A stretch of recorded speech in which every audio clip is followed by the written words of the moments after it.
Diabetes ഉള്ളവരിൽ പൊതുവെ കണ്ടുവരുന്നൊരു പ്രശ്നമാണ് ഈ നെഫ്രോപ്പതി, അതല്ലെങ്കിൽ ക്രോണിക് കിഡ്നി ഡിസീസസ് ഒക്കെ. അതേപോലെ തന്നെ ഇപ്പോൾ സ്റ്റീറോയിഡ്സൊക്കെ ഒരുപാട് കഴിക്കുന്നവർ, ഡൈ ഉപയോഗിക്കുന്നവരിലൊക്കെ ഒരുതരം നെഫ്രോപ്പതീസ്, അപ്പോൾ IgA നെഫ്രോപ്പതി എന്നൊക്കെ പറഞ്ഞിട്ടുള്ള വൃക്കയുടെ രോഗങ്ങൾ കണ്ടുവരുന്നുണ്ട്.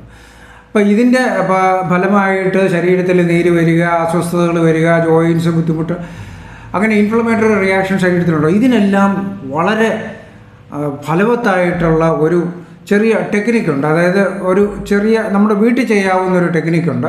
അതായത് ഈ നിങ്ങളെല്ലാം കണ്ടുകൊണ്ടല്ലോ ചൊറിയണം, നമ്മുടെ നാട്ടിൽ എല്ലായിടത്തും ഉണ്ട്. അപ്പോൾ ചൊറിയണം, നമ്മുടെ പുരയിടത്തിലോ അല്ലെങ്കിൽ വഴിയരിയിലോ ഒക്കെ ചൊറിയണമുണ്ടെങ്കിൽ ഒരു 3 ഇല എടുത്തിട്ട് 1 കപ്പ് വെള്ളത്തിൽ തിളപ്പിച്ചിട്ട് ഇച്ചിരി ചായപ്പൊടി ഇട്ട് കുടിക്കുക.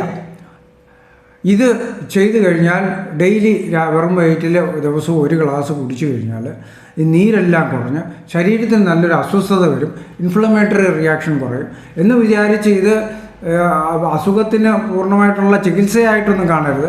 താൽക്കാലിക ആശ്വാസത്തിന് ഇത് വളരെ ഉപകരിക്കും. അസുഖം മാറണമെന്നുണ്ടെങ്കിൽ അതിനായിട്ടുള്ള ഒന്ന് റിവേഴ്സൽ പ്രോഗ്രാം ചെയ്യണം, അല്ലെങ്കിൽ മരുന്നുകൾ കഴിക്കുക.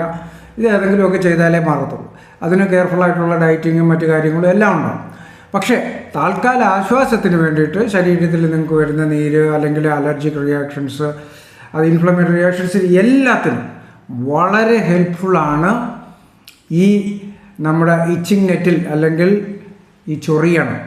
അതുകൊണ്ട് ചൊറിയണം ചെറിയ പുള്ളിയല്ല, ഇതൊരു വലിയ മീനാണ്.